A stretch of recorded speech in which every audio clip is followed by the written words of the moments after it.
नमस्कार दोस्तों, आज हम पढ़ेंगे कक्षा 10 की प्रश्नावली 11 समरूपता सिमिलरिटी।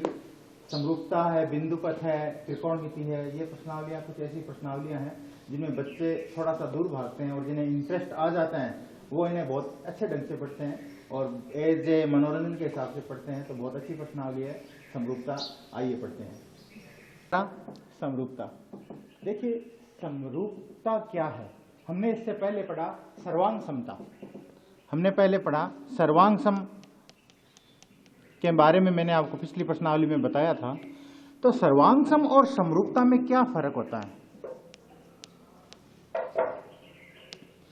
देखिए, सर्वांग सम का मतलब होता है कोई भी दो बहुभुज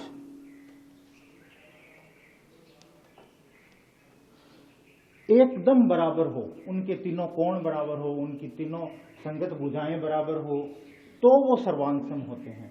अगर मैंने ये दो त्रिभुज लिए A B C D E और एफ, ये दोनों क्या है? सर्वांग सम है। लेकिन समरूपता में क्या होता है कि जैसे मैंने एक त्रिभुज ये लिया और एक त्रिभुज ये लिया, ये मान लीजिए दो त्रिभुज समरूप, ये समरूपता का निशान है, इस तरह का निशान होता है, वो समरूपता का होता है। मान लीजिए ये दोनों समरूप हैं, तो देखिए, लेकिन ये दोनों त्रिभुज इक्वल नहीं है, एक बड़ा है एक छोटा है। यानी कि ऐसे कोई भी बहुभुज, दो बहुभुज, बहुभुज का मतलब दो भुजाओं से दो से ज्यादा भुजाओं से घिरीबंद आकृति बहुभुज कहलाती है। बहुभुज, बहुभुज क्या होता है? दो से ज्यादा भुजाओं से घिरी आकृति बहुभुज कहलाती है।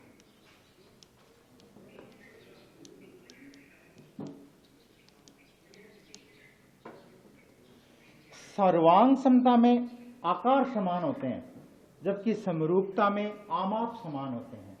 आमाप और आकार का मतलब हुआ, आकार का मतलब तो ये दोनों एकदम बराबर है।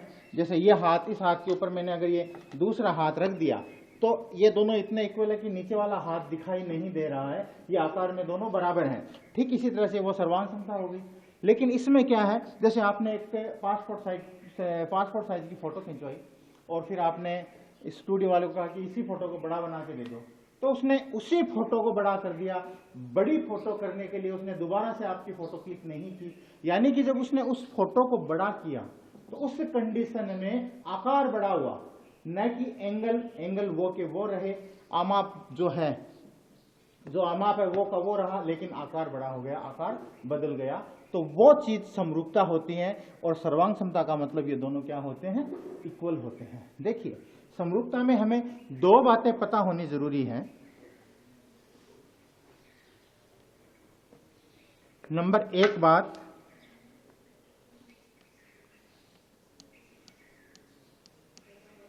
संगत कोण बराबर हो, संगत कोण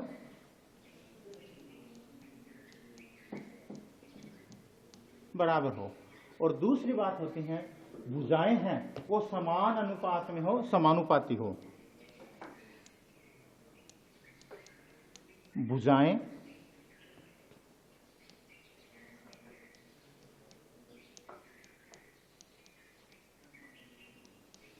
समानुपाती हो।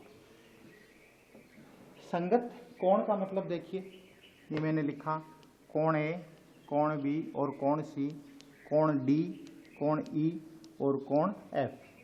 कोण बी बराबर होगा कोण ई के।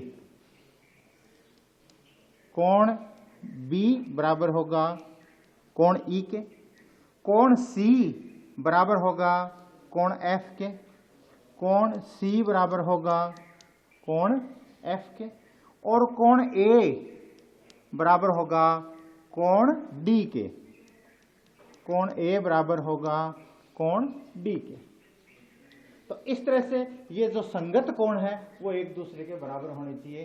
और रही बात की भुजाएं समानुपात में हो, तो देखिए मान लीजिए मैंने ये लिखा, ये भुजा 2 सेंटीमीटर की है, ये भुजा 4 सेंटीमीटर की, ये 3 है, ये 6 है, ये 4 है, ये 8 है।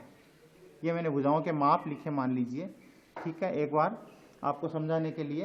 तो ये जो AB भुजा है और इसकी संगत भुजा ED है, इनका अनुपात कितना है? 2:4, यानी कि इनको काटेंगे तो क्या आया? 1:2 आया। ठीक इसी तरह से जो भुजा इसकी संगत भुजा ये है, इनका अनुपात कितना है? 3:6। इनको भी काटेंगे तो क्या आया? 1:2 आया। ठीक इसी तरह इसका क्या है अनुपात? 4:8 है, यानी कि 1:2। यानी कि जो भुजाएं इनका अनुपात क्या है? समान है, इक्वल है। दूसरा नियम क्या हुआ समरूपता के लिए कि भुजाएं क्या होनी चाहिए? समानुपात में होनी चाहिए। अब देखिए समरूप बहुत सारी चीजें ऐसी है जिनको आपको ये सिद्ध नहीं करना पड़ेगा कि वो समरूप है, वो ऑटोमेटिकली समरूप ही होते हैं। जैसे 2 वृत्त, मान लीजिए मैंने एक वृत्त बनाया ये और एक वृत्त बनाया ये, इसकी जो त्रिज्या है वो माना कि 2 सेंटीमीटर है रेडियस, और इसकी जो रेडियस है वो मान लिया 3 सेंटीमीटर है। ये दोनों हमेशा समरूप होंगे। क्यों होंगे? देखिए मैंने आपको कहा कि इसमें कोई एंगल नहीं है, भुजाएं समानुपात में बोला था। तो इसकी जो रेडियस यहां से यहां तक 2 है, तो ये भी 2 है, ये भी 2 है, ये भी 2 है, ये भी 2 है, ये भी 2 है, सबकी ये कितनी है? रेडियस 2 ही है। और इसमें सबकी रेडियस कितनी है? सबकी 3 है, यानी 2:3, सबका 2:3 ही है ना। तो सारे वृत्त क्या हुए? अपने आप समरूप हुए। सारे वर्ग समरूप होते हैं, सारे वृत्त समरूप होते हैं, सारे समबाहु त्रिभुज समरूप होते हैं। क्योंकि मान लीजिए अगर मैंने बनाए वृत्त, मैंने आपको कहा वर्ग, तो ये मैंने एक वर्ग बनाया, ये भी मैंने एक वर्ग बनाया। क्योंकि सभी के कोण कितने कितने डिग्री के हैं, चाहे वर्ग छोटा हो या बड़ा हो, सारे जो इसके एंगल है वो राइट एंगल होते हैं, 90 डिग्री के कोण होते हैं। इसलिए सारे वर्ग क्या होते हैं? समरूप होते हैं। सारे समबाहु त्रिभुज, क्योंकि समबाहु त्रिभुज का प्रत्येक कोण 60 डिग्री का होता है, इसलिए सारे समबाहु त्रिभुज भी क्या होते हैं? समरूप होते हैं, और उनकी भुजाएं भी समानुपात में होती है। ठीक इसी प्रकार मैं आपको लिख दूं वृत्त, वर्ग और समबाहु त्रिभुज, ये सभी क्या होते हैं? समरूप। कोई भी 2 वृत्त, कोई भी 2 वर्ग, कोई भी 2 समबाहु त्रिभुज हमेशा समरूप होते हैं, और ये समरूपता का निशान होता है, ये लगाना है, ये ध्यान आपको रखना है। अब देखिए अपन छोटे छोटे रिक्त स्थान के क्वेश्चन ले लेते हैं। पहले वृत्त और रिक्त स्थान दिया हुआ है होते हैं, तो वृत्त सारे क्या होते हैं? समरूप होते हैं। तो हम यहां पर क्या लिख देंगे? वृत्त सारे क्या होते हैं? समरूप, जो अभी मैंने आपको बताया था। ठीक इसी प्रकार दूसरा लिखा हुआ सभी वर्ग, वो भी समरूप होते हैं। सभी समबाहु त्रिभुज वो भी समरूप होते हैं। और नेक्स्ट है भुजाओं की समान संख्या वाले 2 बहुभुज समरूप होते हैं। कब होते हैं 2 बहुभुज समरूप? कब होते हैं? नंबर 1 बात, उनके कोण क्या हो? बराबर हो, और दूसरा उनकी जो भुजाएं हैं वो क्या होनी चाहिए? समानुपात में होनी चाहिए। अब कुछ सत्य और असत्य बताना आपको कि ये सही है या गलत है। पहले है कि 2 सर्वांग सम आकृतियां समरूप होती हैं। 2 सर्वांग सम आकृतियां, बताइए 2 सर्वांग सम आकृतियां समरूप होती हैं? बिल्कुल होती हैं। कोई भी 2 सर्वांग सम त्रिभुज वो सर्वांग सम अगर है तो वो समरूप भी हैं, क्योंकि वो सर्वांग सम है, इसका मतलब उनकी भुजाएं, उनके कोण इक्वल है, भुजाएं भी बराबर है, तो ऑटोमेटिक समानुपात में हो गए। तो कोई भी 2 सर्वांग सम आकृति समरूप हो सकती हैं, लेकिन कोई भी 2 समरूप आकृतियां सर्वांग सम नहीं हो सकती। समरूप आकृतियां सर्वांग सम नहीं होगी, जबकि सर्वांग सम आकृतियां समरूप हो सकती है। दूसरा क्या कह रहा है ये? 2 समरूप आकृतियां सर्वांग सम नहीं हो सकती। 2 बहुभुज समरूप होते हैं यदि उनकी भुजाएं समानुपाती होती हैं? नहीं, दो बहुभुज समरूप होते हैं यदि उनकी भुजाएं समानुपाती होती हैं और कोण बराबर होते हैं, और संगत कोण भी क्या होने चाहिए? बराबर होने चाहिए, तब वो दो त्रिभुज या दो आकृतियां समरूप होती हैं।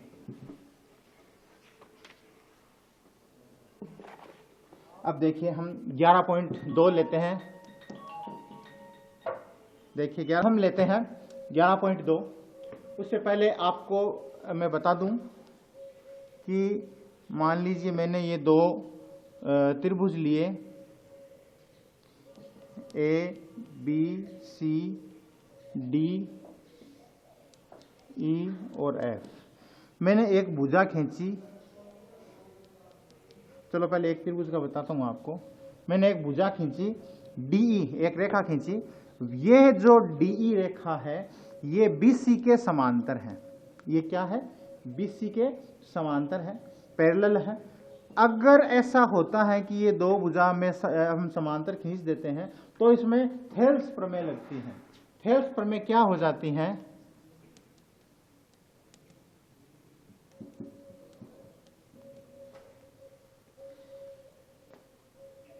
एडी बट्टा डीबी। हम क्या लिखेंगे यहाँ पे? एडी बट्टा डीबी बराबर लिखेंगे एई बट्टा इसी। बराबर क्या लिखेंगे? एई बट्टा इसी। एई बट्टा इसी। थेल्स प्रमेय देखिए, यदि किसी त्रिभुज की एक भुजा के समांतर दूसरी भुजा खींची जाए या रेखा खींची जाए, यदि किसी त्रिभुज के एक भुजा के समांतर दूसरी भुजा खींची जाए तो वह इसको क्रॉस करते हुए जब ये तीसरी भुजा से मिलती है, जब ये तीसरी भुजा से मिलती है तो क्या होती है? वह उसकी समानांतर और उसकी आधी होती है। तो ये भुजा क्या होगी? इसके समानांतर और क्या होगी? इसकी आधी होगी। ये थेल्स प्रमेय है। तो अब देखिए अपन ने इसमें थेल्स प्रमेय के रूल्स लगाए। एडी बट्टा डीबी मैंने लिखा, एडी बट्टा डीबी बराबर क्या लिखा? एई बट्टा इसी बराबर एई बट्टा इसी। इसको में इनका जो एडी और एई का जो अनुपात है, रेशियो है, वो इक्वल होना चाहिए। ठीक है, वो इक्वल होगा। अगर ये दोनों समांतर है तो इक्वल होगा। इसको मैं ऐसे भी लिख सकता हूं एडी बट्टा एबी, एडी बट्टा एबी। अगर मैंने इधर एडी बट्टा डीबी लिखा तो इधर का रेशियो भी एई बट्टा इसी रहा। लेकिन अगर मैंने इधर एडी बट्टा एबी लिखा तो इधर का रेशियो भी क्या होगा? एई बट्टा एसी। तो क्या होगा? एई बट्टा इसी, एई बट्टा एसी। ध्यान दें यहां पे मैंने क्या किया है, इधर मैंने एडी बट्टा एबी लिखा, एडी बट्टा एबी, तो इधर भी क्या हुआ? एई बट्टा एसी हुआ, एई बट्टा एसी हुआ। इधर मैंने एडी बट्टा डीबी लिखा, एडी बट्टा डीबी, तो इधर भी क्या हुआ? एई बट्टा इसी। ठीक इसी प्रकार अगर मैं लिखता हूं एबी बट्टा एडी, एबी बट्टा एडी, तो इधर क्या होगा? एसी बट्टा एई। इधर क्या होगा? एसी बट्टा एई। तो इनका रेशियो क्या रहा? इक्वल रहा। तो ये इस प्रमेय से आधारित हम 11.2 के कुछ सवाल करते हैं। ये चित्र भी काम आएगा, अपने रख लेते हैं। सवाल है,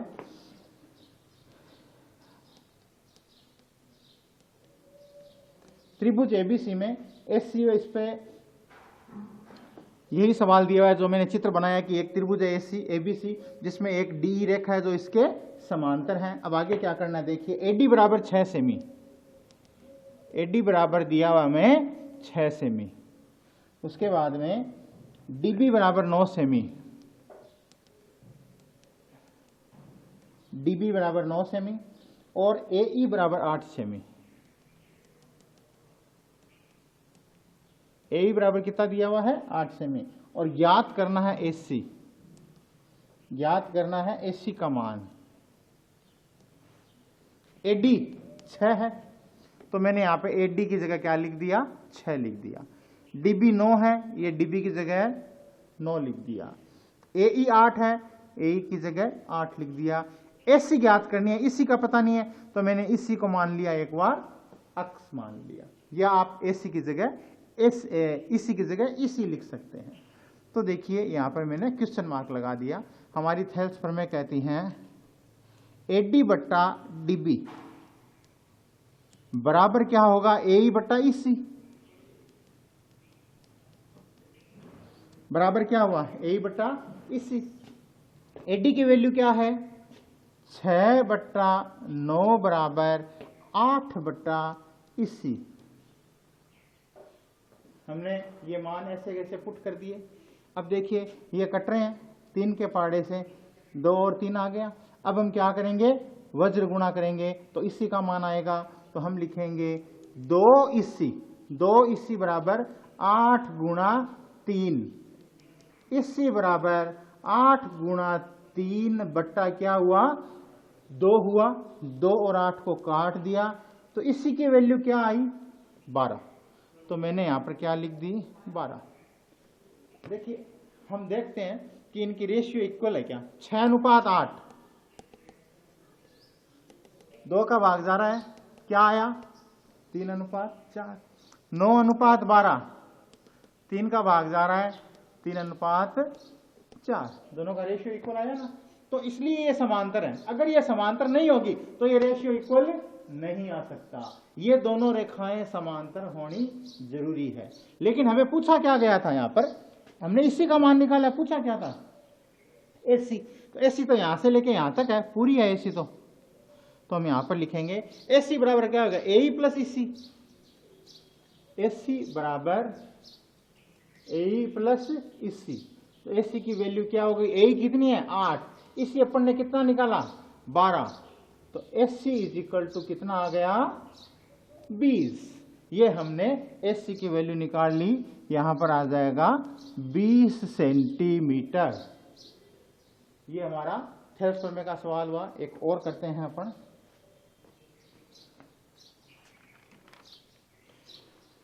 ये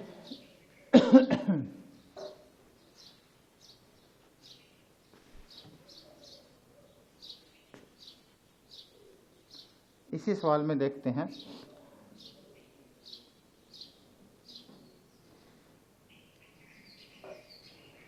अब देखिए नेक्स्ट क्या है, एडी बटा डीबी बराबर 4/13।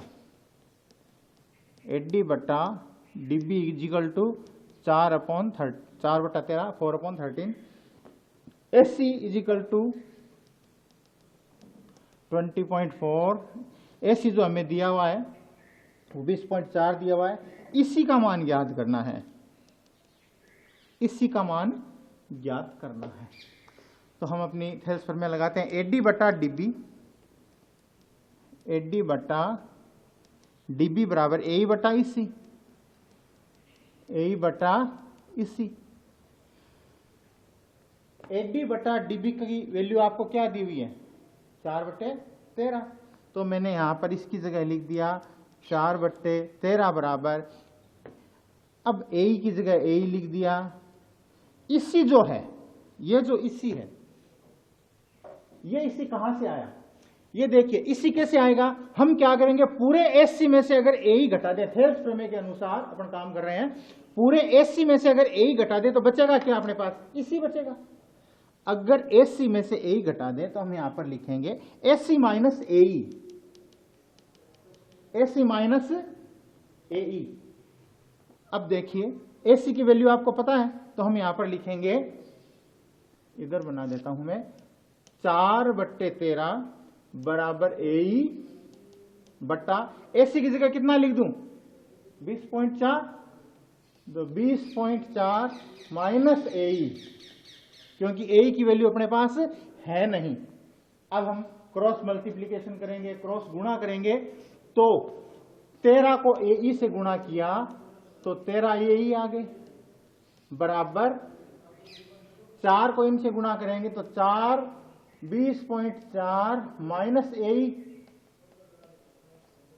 20.4 माइनस क्या आ गया, एई। अब हम लिख सकते हैं 13 एई बराबर 4 गुणा 20.4 माइनस 4 एई, माइनस क्या हो गया, 4 एई। माइनस 4 एई को पक्षांतर करके जब हम इधर लाते हैं तो हमारे इधर क्या है, 13 एई है। तो 13 एई प्लस के 4 एई, बराबर क्या हो जाएगा 4 गुणा 20.4, 13 और 4 17 AE बराबर 4 गुणा 20.4। अब हम यहां पर क्या कर देंगे, AE बराबर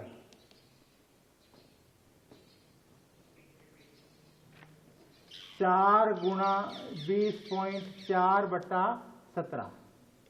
20.4 को 17 से 4 से गुणा करके हम क्या करेंगे, 17 का भाग देंगे, तो हमारे पास वैल्यू क्या आ जाएगी,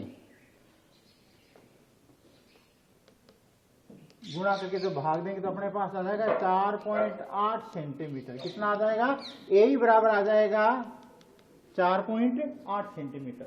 तो AE 4.8 सेंटीमीटर आ गया, AD 4 है, DB 13 है, और हमें ज्ञात क्या करना है इसी, और ये पूरी की पूरी भुजा है 20.4। तो इसी कैसे ज्ञात होगा, इसी ज्ञात करने के लिए 20.4 में से ये 4.8 घटा देंगे, तो इसी बराबर 20.4 माइनस 4.8 बराबर क्या आ जाएगा 15.6 आंसर आ जाएंगे। ये हमारा हुआ इसका दूसरा सवाल। नेक्स्ट करते हैं अपन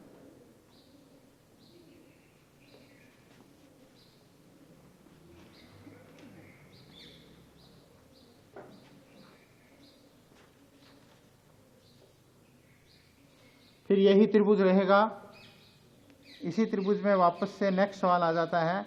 सवाल है AD बराबर 4x माइनस 3, AD बराबर 4x माइनस 3, AE बराबर 8x माइनस 7, BD बराबर 3x माइनस 1 और CE बराबर 5x माइनस 3। देखिए AD दिया हुआ है, AE दिया हुआ है, AD दिया हुआ है, AE, ये AD है, ये AE हो गया, ये BD और ये C, चारों दिए हुए हैं। जब चारों दिए हुए हैं तो अपन वापस से थेल्स फॉर्म में लगाते हैं, इनका कैलकुलेशन करते हैं। तो अपन थेल्स फॉर्म में लगाते हैं AD बटा DB, AD बटा DB बराबर AE बटा EC, AE बटा EC। AD की जगह हम क्या लिखते हैं 4x माइनस 3 बटा DB की जगह क्या लिख दें, DB ये रहा 3x माइनस 1 बराबर AE की जगह लिख दें 8x माइनस 7 बटा EC, और EC ये रहा 5x माइनस 3। ये हमने चारों की वैल्यू पुट कर दी। अब हम इन चारों को आगे कैलकुलेट करने के लिए क्या करेंगे, इन दोनों को गुणा करेंगे, क्रॉस गुणा, और इन दोनों को गुणा करेंगे। तो हमारे पास क्या बचेगा, वज्र गुणा करने पर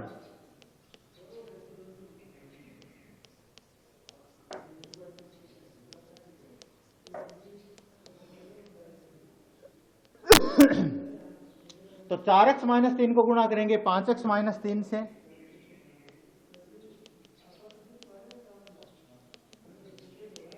बराबर 8x माइनस 7 को गुणा करेंगे 3x माइनस 1 से,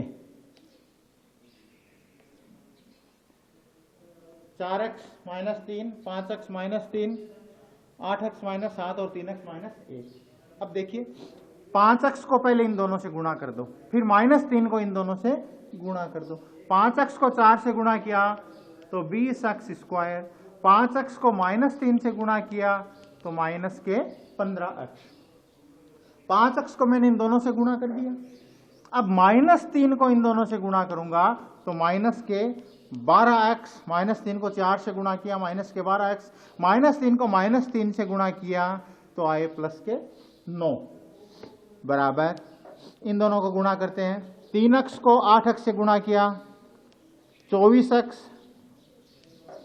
3x को माइनस 7 से गुणा किया तो माइनस के 21x, x स्क्वायर यहाँ पर 24, x को 3x को 8x से किया तो 24x स्क्वायर, और 3x को माइनस 7 से गुणा किया तो माइनस 21x, अब -1 को 8 से गुणा किया तो -8x, -7 और -1 को गुणा किया तो प्लस के 7। ये हमने इनको मल्टीप्लाई कर लिया। अब थोड़ा शॉर्ट कर लेते हैं। 20x², ये देखिए -15x और -12x, ये दोनों x की वैल्यू है इसलिए जुड़ जाएंगी, दोनों माइनस के इसलिए जुड़ जाएंगे। माइनस के 27x प्लस के क्या बच गए 9। इस साइड में आते हैं 24x², 21x और 8x जुड़ जाएंगे, माइनस के 29x प्लस के कितने हो गए 7। अब हमें एक पक्ष को पूरा का पूरा उधर पक्षांतरण करना है, चाहे इन तीनों को उधर लेके जाएं, चाहे इन तीनों को इधर लेके आ जाएं। एक साइड को पक्षांतरण कर देते हैं, तो मैं इन तीनों को उधर भेज रहा हूं, ये तीनों उधर जाएंगे, तो इन तीनों के निशान तो है जैसे के जैसे रहेंगे। क्या 24x² माइनस 29x प्लस 7, इन तीनों के निशान उल्टे हो जाएंगे। तो 20 की जगह क्या हो जाएगा, प्लस 20 की जगह -20x² प्लस का 27x और माइनस के 9 बराबर 0। ये माइनस का हो गया, ये प्लस का हो गया, ये माइनस का हो गया। x² की वैल्यू ये देखिए, 24x² में से 20x² गए, प्लस के कितने बचे 4x²। 29x में से 27x गए तो बचे माइनस के 2x, क्योंकि बड़ा 29 है, बड़ी संख्या का निशान आता है, तो माइनस के 2x। अब -9 में से 7 गए तो माइनस के 2 बराबर 0। हमारे पास ये एक त्रिपद गुणनखंड बचा।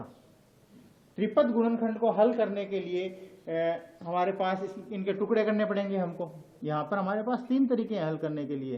द्विघात समीकरण, पूर्ण वर्ग विधि है, श्रीधराचार्य विधि है और गुणनखंड विधि है। 3 विधि से हम जिस विधि से चाहे यहाँ पर इसको हल कर सकते हैं। तो अपन चूंकि इनके टुकड़े जो है वो आसानी से हो रहे हैं, तो हम इसको गुणनखंड विधि से हल कर लेते हैं। यहाँ पर मैंने ये जगह कर लेनी है पहले। देखिए 4x² माइनस 2x माइनस 2 बराबर 0।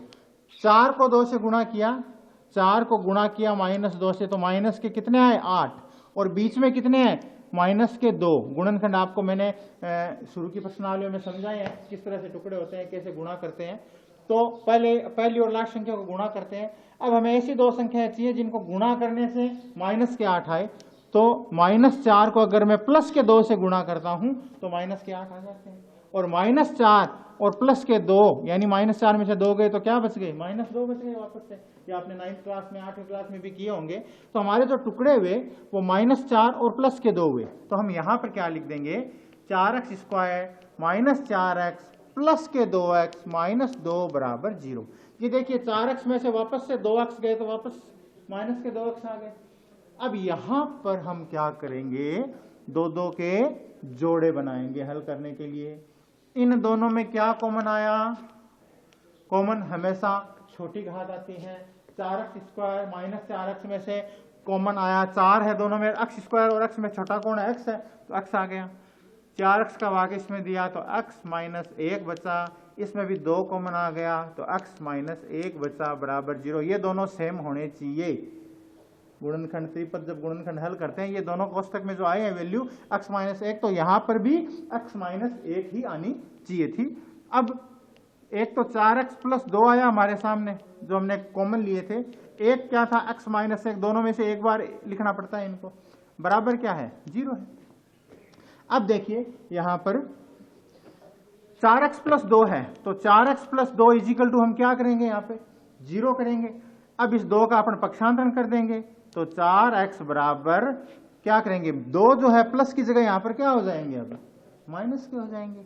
और यहां पर क्या हो जाएगा x बराबर -2/4, क्योंकि जो संख्या गुणा में होती है उसका जब हम पक्षांतरण करते हैं तो वह भाग में चली जाती हैं, तो 4 बट्टे में आ गए। जब हम इनको काटते हैं तो -1/2 इसका आंसर आया। ठीक इसी तरह से तो दूसरी वैल्यू हमारे पास थी x माइनस 1 बराबर 0, तो x बराबर क्या आ गई प्लस का 1, तो इसके जो 2 आंसर आए -1/2 और 1, ये इसके आंसर आए। ये हमारा इसका था तीसरा सवाल।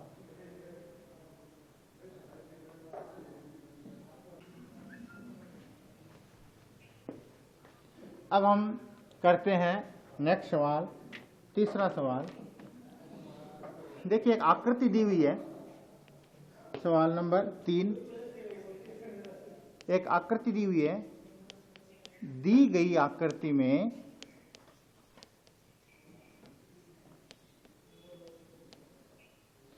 OA OB, OA, OB और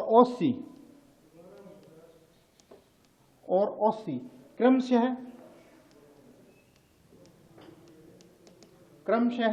L, M एवं N बिंदु पर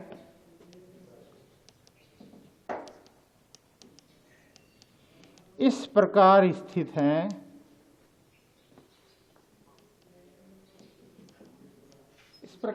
हैं कि LM समांतर है कि LM समांतर है AB के, वह MN समांतर है, पैरेलल है BC के। तो क्या सिद्ध करना है?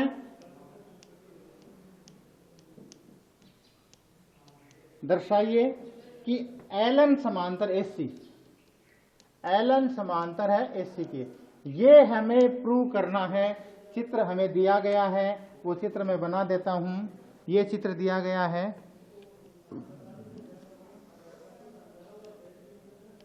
A, B और C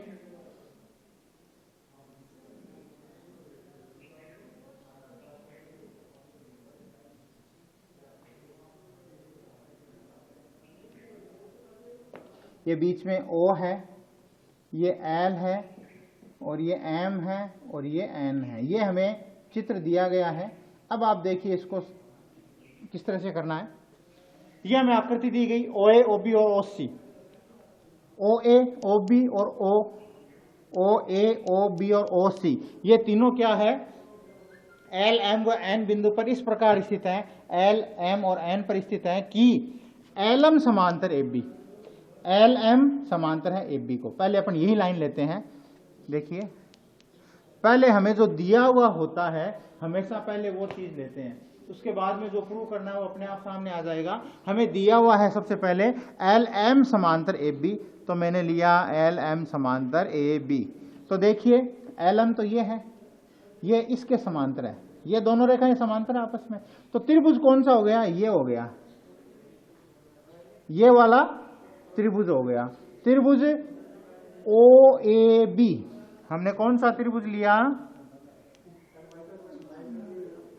त्रिभुज OAB में अपन थेल्स में लगाते हैं। लग सकती है थेल्स में, क्यों लग सकती है? क्योंकि रूल यही था कि ये दोनों समांतर होनी चाहिए थी, तो ये दोनों समांतर के लिए दे रखी है। तो इसमें जब हम थेल्स में लगाएंगे तो क्या लिख देंगे? OL बटा LA, OL बटा LA बराबर OM बटा MB, OM बटा MB। ये हो गई अपनी समीकरण नंबर 1। ठीक इसी तरह से ये दूसरी लाइन लेते हैं। MN समांतर है BC के, MN समांतर है BC के। तो देखिए MN कहाँ है? ये रहा MN, ये किसके समांतर है? इस BC के समांतर है, इसके समांतर है। ये दोनों जब समांतर है तो ये त्रिभुज हो गया OAC। ये त्रिभुज कौन सा हो गया? OAC वाला त्रिभुज हो गया। अतः त्रिभुज OAC में फिर वही थेल्स में लगाते हैं OM बटा MB, क्या हो जाएगा? और इधर क्या है? ON बटा NC, तो ON बटा NC, एक तो क्या हो गया? ON बटा NC बराबर क्या होगा? OM बटा MB, OM बटा MB। ये अपनी हो गई समीकरण नंबर 2। ये हो गई समीकरण नंबर 2। देखिए समीकरण 1 में भी OM बटा MB है और समीकरण 2 में भी OM बटा MB है। तो OM बटा MB की वैल्यू समीकरण 2 से उठा के समीकरण 1 में रखने पर समीकरण 1 व 2 से, तो 1 व 2 से क्या होगा?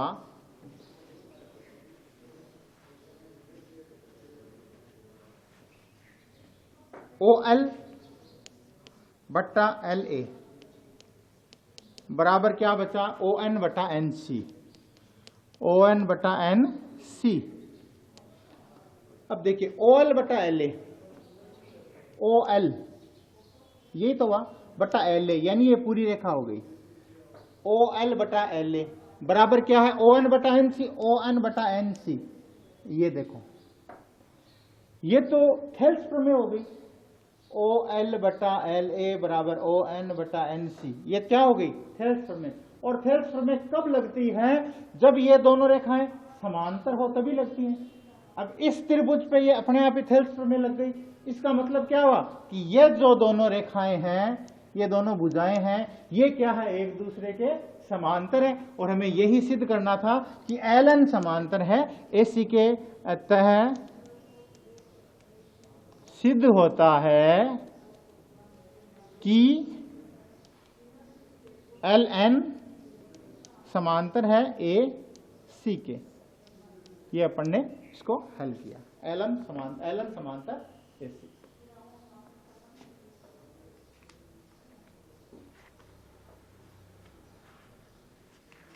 नेक्स्ट करते हैं अपन इसका 5वां सवाल।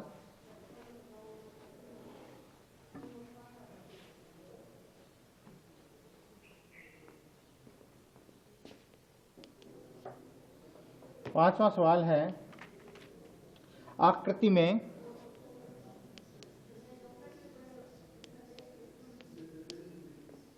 DE समांतर BC, DE समांतर BC और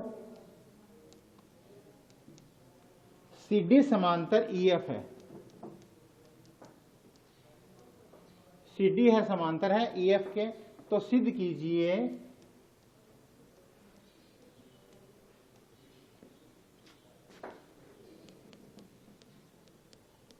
क्या सिद्ध करना है, AD स्क्वायर बराबर AB गुणा AF, AB गुणा AF। तो जो चित्र दिया हुआ है हम पहले वो बना लेते हैं।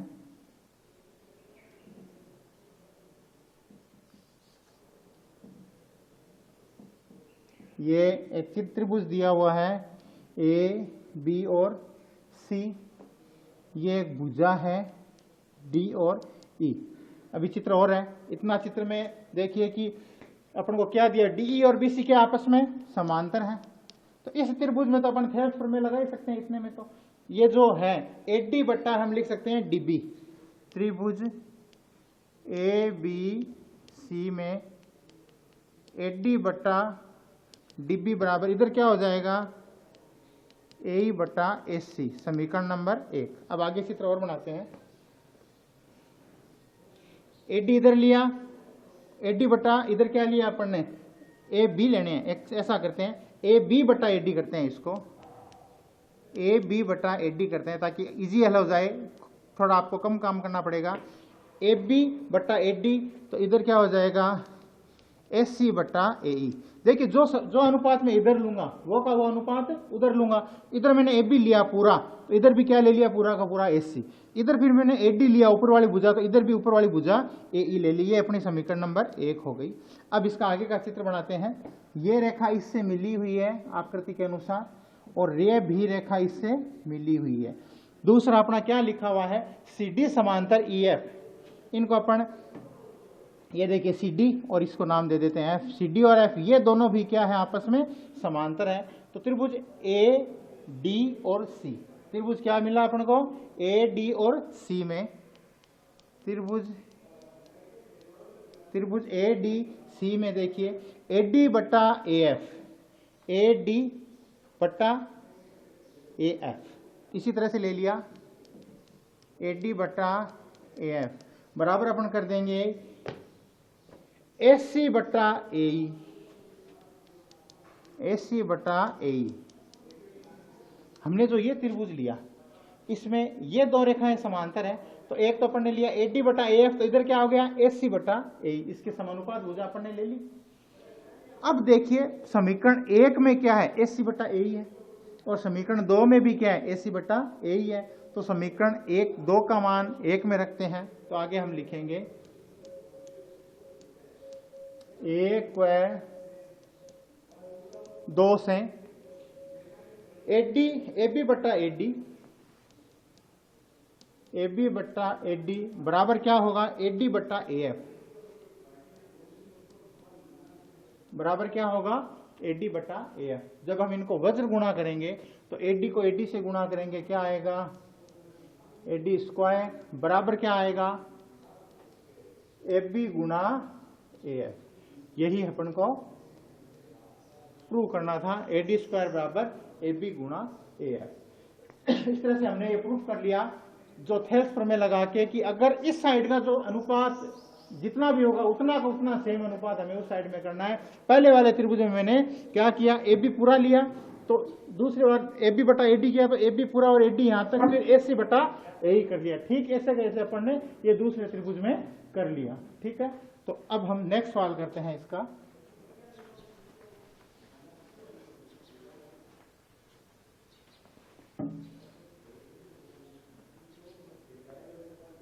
तो हमने समरूपता के कुछ सवाल आज हल किए, इसके पार्ट 2 में बाकी आगे के सवाल हम हल करेंगे। लेकिन पार्ट 2 को समझने के लिए जरूरी है जो पार्ट 1 में मैंने आज आपको पढ़ाया है वो आप पहले पूरा समझें, पढ़ें और देखें, उसके बाद ही आपको पार्ट 2 समझ में आएगा। जितने भी प्रश्नावली बची हुई है समरूपता, उसको हम नेक्स्ट पार्ट 2 में उसका अध्ययन करेंगे। धन्यवाद।